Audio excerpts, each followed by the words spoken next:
Together, let's weave a web of love that transcends the bounds of time and space, uniting hearts in a journey of universal connection.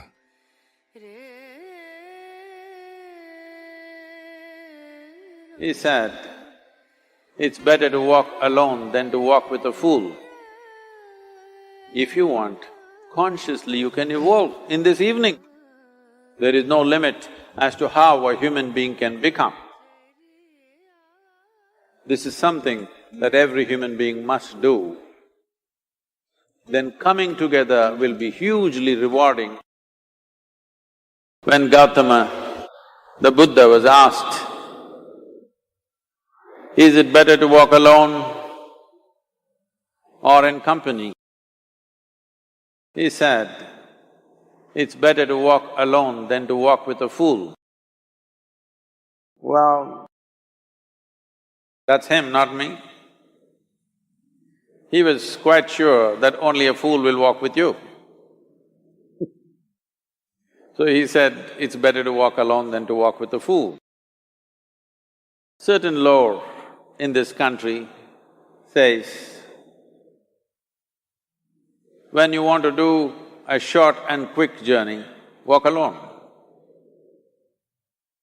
When you want to do a long journey, walk in company.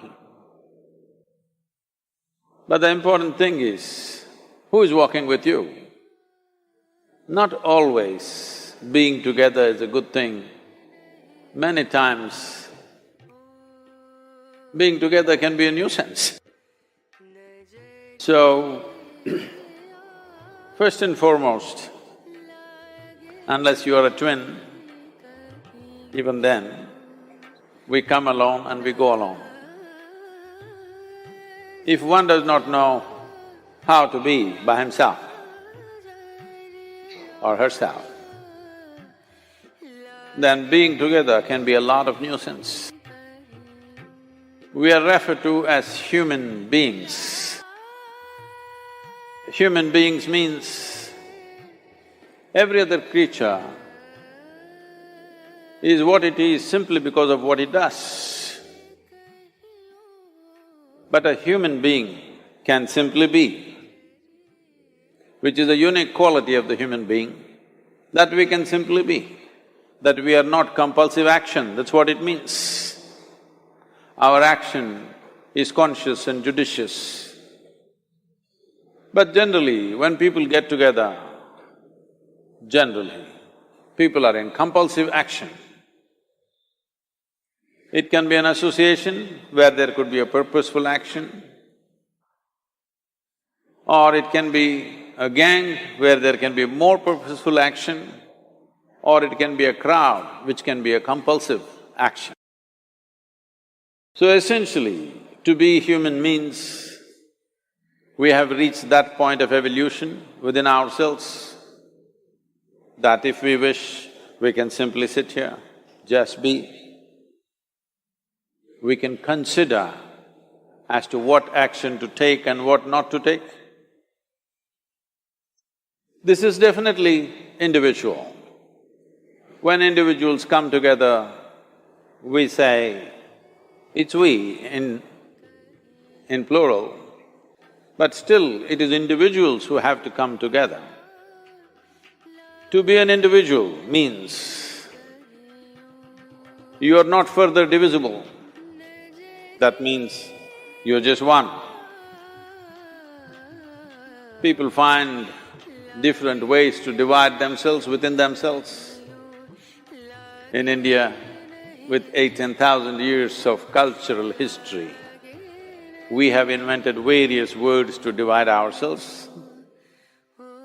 It's very common for people to talk in terms of Atma, Paramatma, Ahankara, this one and that one. But every culture has this in their own way. When things are going right, when good things are being done, if you ask people, they say, yes, I did it. When things don't go right, when things go wrong, then they will try to find somebody. If they don't find anybody, He is always there. When they are very wonderful, of course they take pride in being how wonderful they are. When they turn nasty, they say, it was my ego. Mr. Ego is always a fall guy. So individual means, but if I'm wonderful, it's me. If I'm nasty, it's me. All of you. Are you 24 hours wonderful? Hello? Are you 24 hours wonderful? No, sometimes wonderful, sometimes nasty, sometimes beautiful, sometimes ugly. It's okay.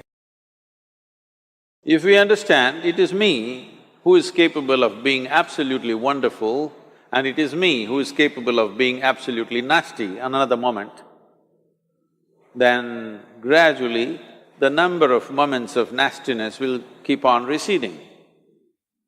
If I see what is wonderful is me, what is nasty is… In India we have many words, it's my karma, what can I do? Now, you must fix this. Being an individual is very important, that means you're not further divisible. If I'm wonderful, it's me, if I'm nasty, it's me. If I succeed, it's me, if I fail, it's me. You have to fix this. I'm just asking you a simple question. Within this, how many people? Hello? How many people within you?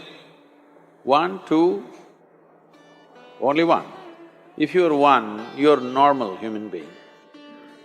If you're more than one, you're either schizophrenic or you're possessed.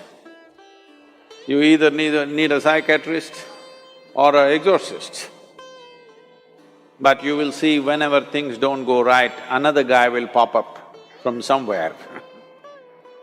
So, becoming an individual means you killed all those pop-ups and just said, this is me. This what is me has many dimensions. If I don't see this is an individual, I cannot divide this further, then transformation will not happen. If transformation does not happen, if people come together in that state, there will be more mess than solutions. All creatures hang out together. Whether it is various wild creatures, most of them hang out together. Even monkeys who are just one step behind us, they are also in bunches. It is only human being who can sit alone and transform himself or herself, because this is the prerogative of being human, that we can simply be. This is why you are called human being, you are capable of being. You are not in a compulsive state of activity. If you want, consciously you can evolve. In this evening you can evolve, if you're willing. It doesn't take 1,000,000 years, because our evolution is not biological anymore, our evolution is conscious. For every other creature, it is fixed. Nature has fixed 2 lines within which every other creature lives and goes. But once you have come as a human being, there is only bottom line, there is no top line. There is no limit as to how a human being can become. So before we associate ourselves with people, it'll be good every day in the morning or a certain period of your life, if one withdraws to spend a little time with oneself and see how, in what ways can this be little better than the way it was yesterday, this life?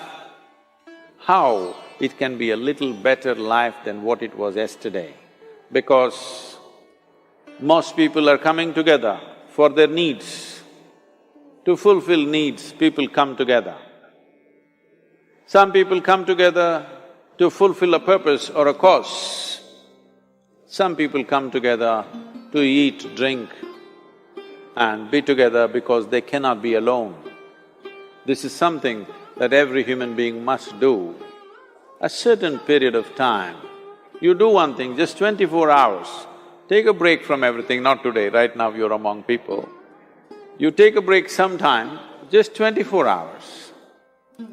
And don't read, don't watch television, don't use the phone. Simply sit in your room, alert, not sleeping. And if you watch the nature of your mind, you yourself will certify, this is a madman. Because for most people, their mind cannot stay on any one thing. Unless they're in activity, simply they cannot be here. In compulsive state of psychological activity is on. When you are like this, you cannot be. That means you cannot be a human being. Being has to happen. Only then togetherness will be very rich. If you know how to be by yourself, then coming together will be hugely rewarding and of tremendous value. That means we came together consciously. Policy for the country, we are working on it. It may take another year, year and a half before we really come up with this. Because I live my life out of my experience, and my experience of education was just ridiculous. The sisters… No, I'm acknowledging them because I am also a Carmelite.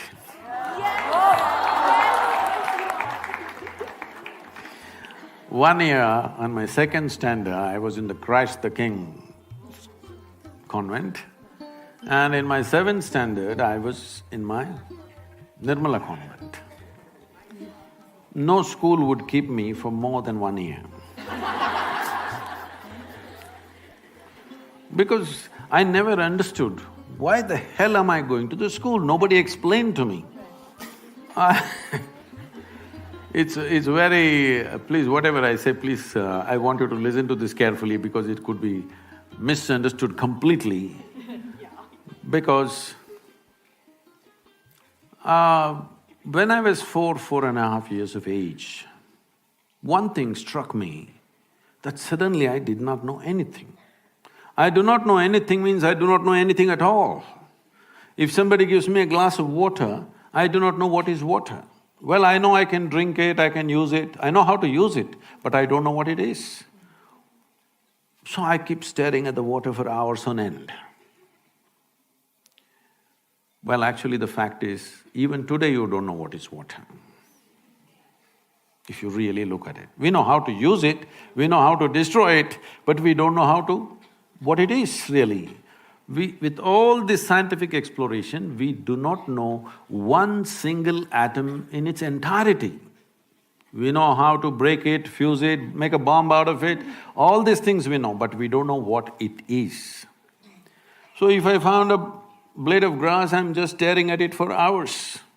If I sit up in the night in the bed, I'm simply staring in the darkness. My dear father, being a physician, started thinking that I need psychiatric evaluation. You're just too late. My problem was, I look at this and I don't know what this is. They're asking me to look at that. I just cannot shift my attention, I'm just looking at this. In this condition, they sent me to school.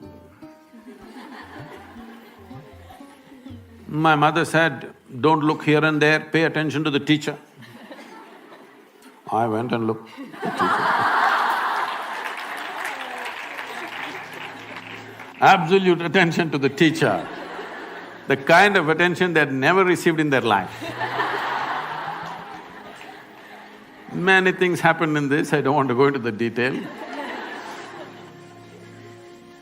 When about 9 years ago, this school where I studied for a couple of years, that's the only school where I stayed for 2 years. So they came to invite me for their 125th anniversary. I said, see, why me? I was not just a not good student, I was not even a student. Because I didn't have a textbook, I didn't have a notebook, I just went.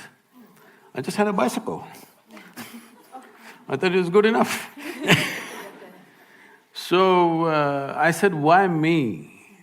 Please, I'm not a good example for the students. They said, no, no, our school has produced union ministers, our school has produced cricketing stars, film stars, you are the only mystic, you have to come. So I went. So I went and sat there in the quadrangle, the same oppressive buildings, and no, this is my experience, I'm saying. And suddenly I looked at this particular classroom and I remembered, I was 12 years of age. One afternoon, these are times when I don't speak for many days, because when you don't know anything what to say. I'm still trying to drink in the creation around me, I'm paying attention to the leaf, to the… everything. Man, woman, child, animal, plant, anything. I'm just paying attention to everything, I still not figured out a thing. So there's nothing much to say, so I don't speak. So at one point, my father put me through speech and hearing test, thinking I cannot speak. This is the problem of a physician. Then that afternoon, the teacher is trying to get some response from me. After about 35–40 minutes, I'm just looking at him. I don't even hear what he's saying. I know this man's past, present and future, but I don't hear the question. After 35–40 minutes, he got so frustrated and angry with me.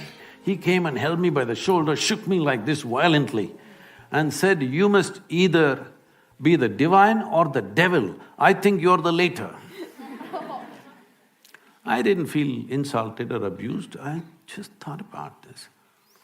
Because till then, I did not know what is this, what is this, what is that, what is that. Everything is a question mark, the entire universe. But I knew one thing, this is me. This guy confused me about that also. I just looked like this. Is this divine, is this devil? What the hell is this? I tried to stare, it didn't work, then I started closing my eyes and sitting. This is how my journey started, because I am trying to figure out what the hell is this, because till now I had one assurance, this is me. Suddenly he confused me about this also.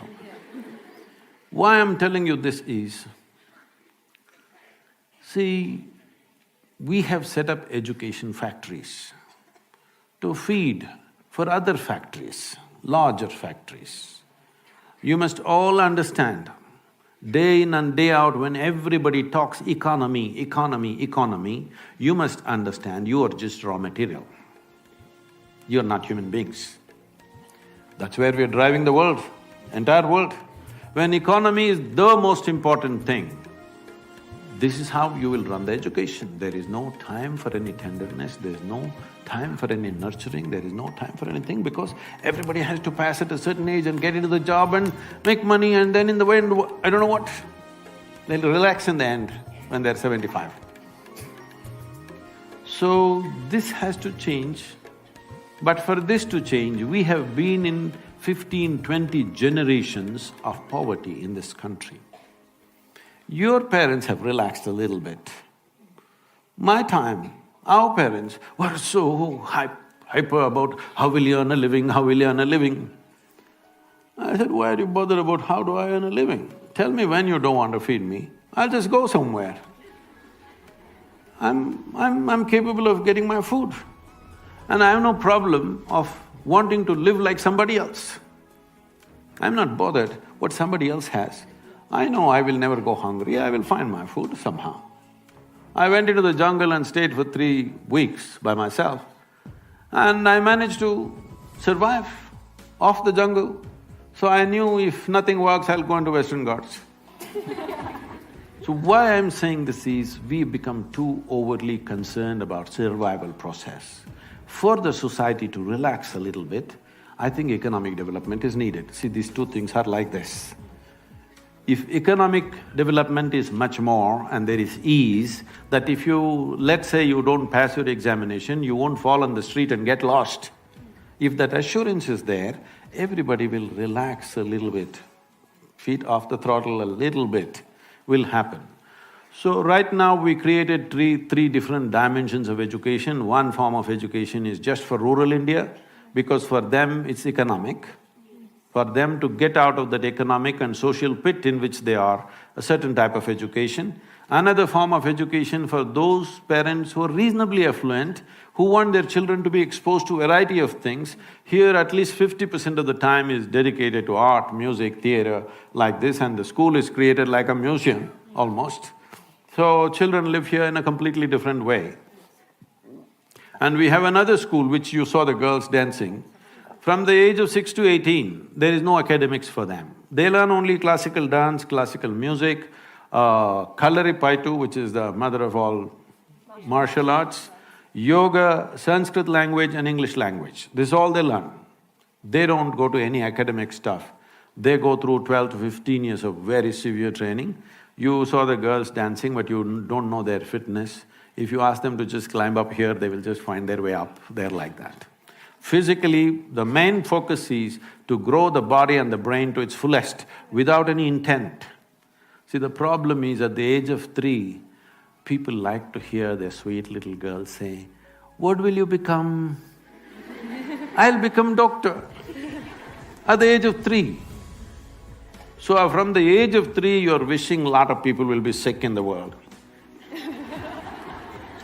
I'm saying it's a completely wrong way of nurturing. Raising children or bringing up human beings is like raising a garden. It's not a factory. In one extruder, everybody goes, but that's not going to change in a hurry. So you need to learn how to make the factory feel like a garden a little bit, because in your time, it's not going to change. By the time you get out of education, it will… if we start the process now and invest heavily, it may change slowly in the next 20, 25 years. That's how it is. Because changing the education system, in thought we can change it, on paper we can change it. Putting it down there, training the necessary people, creating the infrastructure, this is not going to happen. And also we need to reduce our population a little bit. Otherwise it's very difficult to provide good education for everybody. So there is, since we're talking about education and the Indian education system… Are the people in the upper region still awake and on? Quiet there, so… Okay, since we're talking about the Indian education system, one of the main questions that actually came to us, was, is attendance… is education all about attendance? Because somewhere… Yeah, they're awake now. Somewhere, no one wakes up in the morning to say, "Oh, I'm going to learn something new today."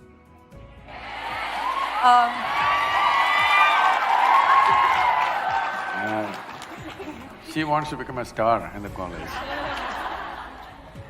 So, everyone, I think, gets up saying, "Oh, I don't have attendance, dude. I think I need to attend this class. Oh, I have 85 in that, so maybe I can miss one class." I think many of the students here, they don't like maths, but when it comes to calculating the amount of percentage that is required, they're so good at it. I think even Anisha has a question when it comes to motivation and drive as such, especially in college. Yeah. So, my main question is, how do we shift that into more of a learning objective than making attendance so dominant in this education system? I don't want to share my experience of attendance. What happens with the student body at large is the drive to learn or the drive to acquire knowledge has died down somewhere. So I think this is a question from the student government itself, because we as an organization, as an institution, I think… You're trying to win the next election also. Won it already. So what happens with a lot of the students in college is we provide them with all of the avenues that they possibly could ask for. The best associations, the best teachers, the best outlook, the best reach, opportunity, name it, and we've given it at some level. But the drive to get them to actually do it, or the drive to get ourselves to actually pick ourselves by the feet and say, this is what I want to do, I want to make full use the whole potential of what I've been given. How do we accomplish that? Because I think there's a stage of stagnation. We hit a plateau by third year and we've declined. So how do we overcome that stagnation? See, as you have been pointing out, as students everywhere, and it's not that teachers and establishment doesn't know about it, they also know. One thing is the massive size of the student body. It's not a small number to experiment and change this and that, it's massive. And if you make any changes, the loopholes that arise in the new system, everybody will exploit the loophole. So, people are averse to change because of this, which is not the right way to approach. But the pressures of running an educational institution, I also know how it is. Talking about attendance, see, I raise my girl with very little interference with what she's doing. So she traveled with me. I was traveling across India, driving myself all the time. So she started traveling with me when she was 3.5 months of age. I just held her down in the front seat, strapped, and drove. Always my right leg is heavy, you know. So she grew up like this in various homes and her exposure to people was tremendous. By the time she's 18 months of age, she's fluently speaking 3 languages. But I made it very clear to everybody, nobody will teach her anything. Do not teach her ABC, Mary had a little lamb. I don't care whether Mary had a lamb or not.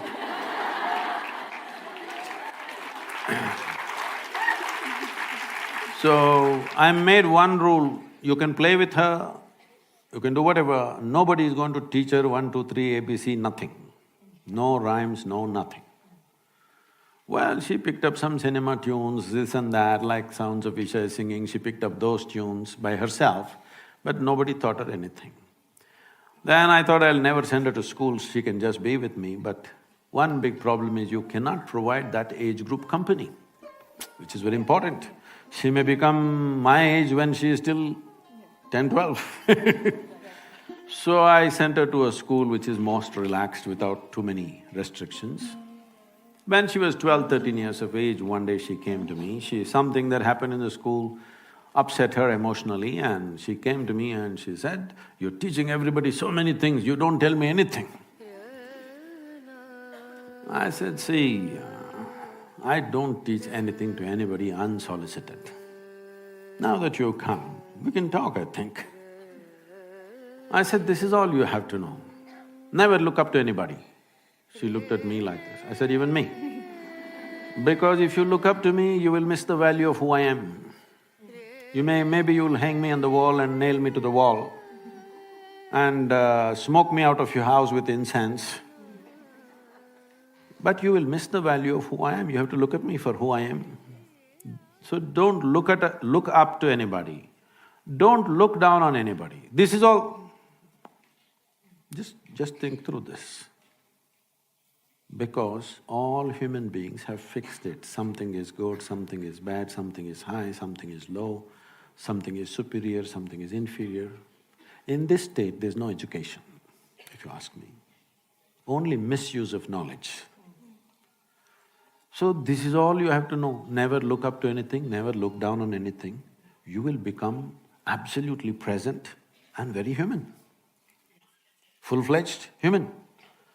And if you become an overflowing humanity, your learning possibilities, your perception will blow up like that.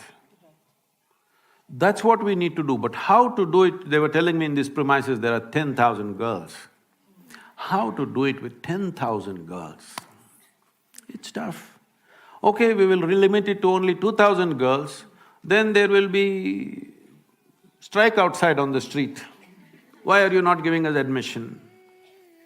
So this is a situation which can't be just fixed simply because somebody changed their mind, you can't fix it. There is a very complex reality there. So for yourself, we can do this, maybe, I don't know, from the student union or from the teacher's side. If we can identify responsible students, responsible need not necessarily mean obedient. Responsible need not necessarily mean they're getting 98 marks in where they should only get 60. So, responsible is different. All I'm saying is, if all of you girls assure the management that our time in the college, don't compel us to just necessarily sit in the class, but these 7 or 8 hours we are here, we will stay focused on something. We will not sit here and there gossiping, we'll focus on something. If education is a focused time, it doesn't matter what you focus on. Who knows, you may be science, suddenly you may become a better psychiatrist than her, psychologist than her, or she may be psychology, she may just pick up something else. Because choices are made considering so many things at a certain time, that may not be your genuine aptitude. See, there is a certain genius in every human being. Home situation and school situation must fundamentally focus on how to unfold that genius. Unless you create that atmosphere of incubation, it will not flower. Believe me, 99% of the human beings on this planet live and die without ever touching the inner genius that they hold within themselves. It is not just about them, what a loss to humanity. This is why the same stupid things are being debated for thousands of years, because human genius doesn't open, bunch of idiots. Yes, talking the same damn things forever as if it's something else. What every other creature with a millionth of your brain knows, human being is struggling to figure out. What a grasshopper knows, you're struggling to figure it out. This is not fair. Hello? This is not fair to humanity. I want a higher opinion. Hello, all of you. It's another topic that is like very sensitive, but it's not talked about as much, is casual relationships that exist in this nice age group that we're in. So, yeah, I'm just going to say good things about us. So, people engage in physical relationships today, and what they lack is a lot of emotions. And we want to know if it's opinion, I mean your opinion on it, and whether people do it by choice. Is it healthy? Is it, you know, what to make of it? Can I tell you a joke? Yes,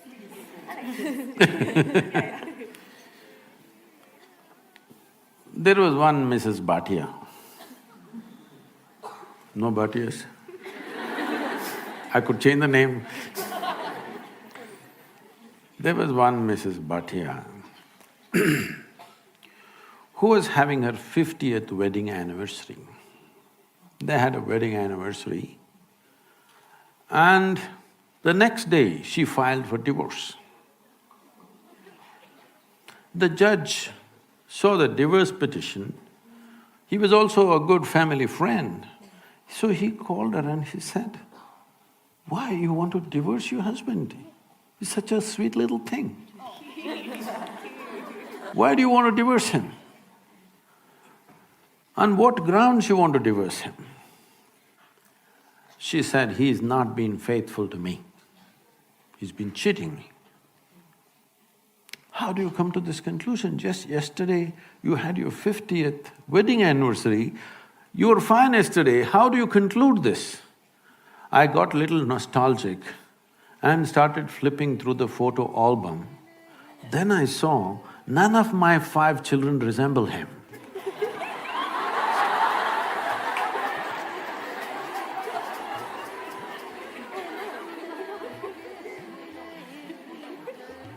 So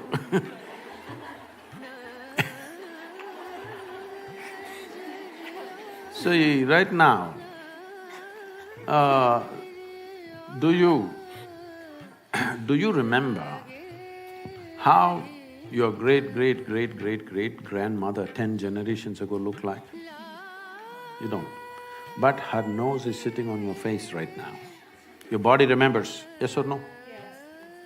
Your body remembers even the skin tone of your forefathers 1,000,000 years ago, it still remembers, not forgotten. So what you're calling as my body is an enormous amount of memory, isn't it? What you carry in your brain as memory is minuscule. What you carry in your body, there is evolutionary memory, there is genetic memory, there is karmic memory, there are articulate and inarticulate levels of memory. There is so much memory. You think you know how to walk right now, please understand, only because your body has built up that memory. If your body forgets, you won't be able to walk. So, the amount of memory for every simple thing that you do, you know what to eat, what not to eat, how to eat, you must put it in your mouth, not in your ears. This may look funny, but you would not know if you don't remember. So, your body is a repository of tremendous amount of memory and it's picking up all the time. If you walk from here to here, there may be 50 different kinds of mild smells. You may not consciously notice, but the body is picking it up and it recognizes. All the time it's recognizing, that's how you know what is good smell, what is bad smell, this is this smell, that is… You recognize the different aspects of sound, smell, this, that, because constant recognition is happening. So this body memory, traditionally in this culture, we call this as runanubandha. That means physical memory that you build. You can either consciously build your physical memory or you can simply take in wild amounts of memory and go through lots of physical confusion. So wherever there is impact, I don't know if you still have these things, maybe in your generation is gone, but still there will be people in Bangalore city. If you ask them to… if you try to give them salt, they won't take it, they'll say, keep it there. If you try to give them sesame seeds, they will say, please keep it there. Because they have recognized many substances which can easily carry your memory and it will become mine if I take it. So I don't want to take in memory. This is the reason why generally in this culture, touching each other, shaking hands, these things are avoided. We touch our own two hands and do namaskaram because we don't want to go on picking up memory. Because if I as much as touch this memory, it remembers. You try this with 4 of your friends, you touch their hands. Don't try to consciously remember, every day touch their hands, forget about it. Tomorrow, if that person comes and touches you, you know it's this hand, isn't it? So the body remembers, it's not the mind. The physical body remembers, this is called as runanubandha. When there is a sexual interaction or there is any kind of intimacy which involves thought, emotion and body, the amount of memory that is left in your system is very big. It is from this context they said you must keep this as simple as possible. There are other aspects where in certain tantric process and all they're involving, they are preparing themselves for years to distance themselves from the body in such a way that the body doesn't pick up anything from anywhere. This is being done like a sadhana, not as sexual promiscuity. So, the question is not of morality, the question is of what is it that you want to do with yourself in your life. If you want to be in such a way that in your life, your inner intelligence will be the most dominant thing in your life, not your physical body, then you must keep the body's memory as simple as possible. This is why simple types of food, people go into very simple kind of food, not complicated. Even now, I eat 1 meal a day and I eat only 1 item in the meal. I won't eat 10. I may eat all of those things another day, but today I'll eat only 1 item because it makes a huge… Just experiment and see, don't go by what I'm saying.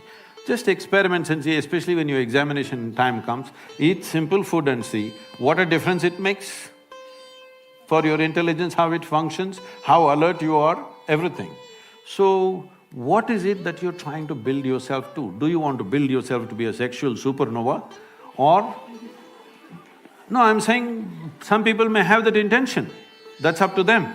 But what is it that you want to do with your life is something that you must decide.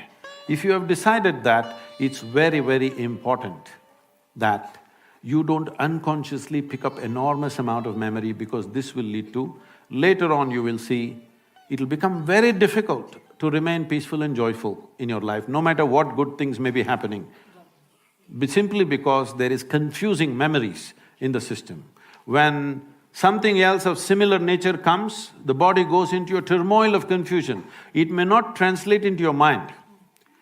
Just physically, it will go on. So, it's a choice that one has to make. It's not a question of morality, it is a question of living sensibly.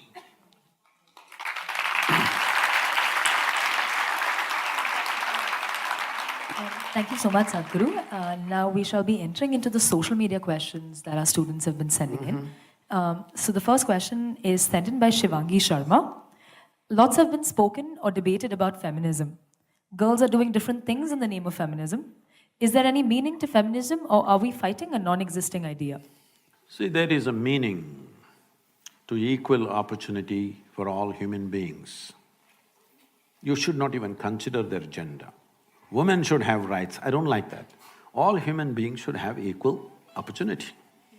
And they should choose what they want to do. What a man wants to do, what a woman wants to do, it's the choice of an individual. Just thinking all women are same, all men are same is a stupid idea. The requirement is not the same, the drives are not the same, and the aspirations are not the same. So, all women be like this, all women be like that, this is a very… this is the problem, when something is going wrong, people react to that and they think they can correct it by reversing everything.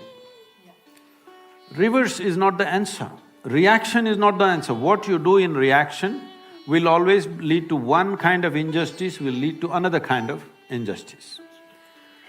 There are various aspects attached to this, but feminism, if you're importing it from United States, most of the feminists, they didn't live well.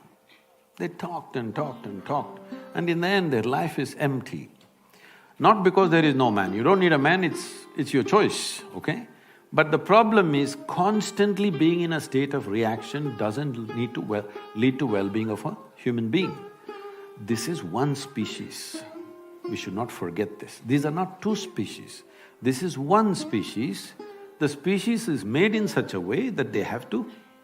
there is only possibility to exist together. There is no other way.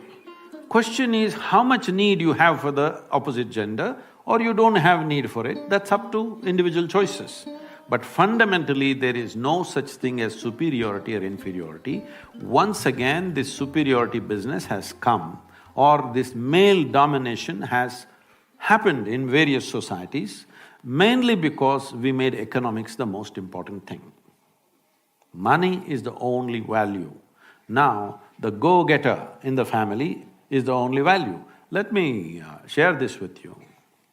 My mother did not earn a rupee in her life, and she didn't care about earning a rupee. But can you think that family… can you think of that family without her? Is it even a possibility? Rubbish. It's simply rubbish. That somebody thinks, oh, she didn't earn a rupee, so she must have been a slave, so she was a housewife, she worked all the time, nobody paid her. This is just stupid stuff, okay? Because money has become the greatest value. Right now in this town, if you say there is a big man, this doesn't mean he has a big body, we don't value them anymore. It doesn't mean he has a big brain, or a big heart, or big something else. No, he just has big pocket. So this has to change in the society. If money is the only value, male is the only value, I want you to understand this. Today, in the name of feminism, unfortunately, a whole lot of women are desperately trying to be like men. It's not so much in India. If you look in… Be a multiplier of love and knowledge. Share this video with those you love, and together, let's spread light throughout the world.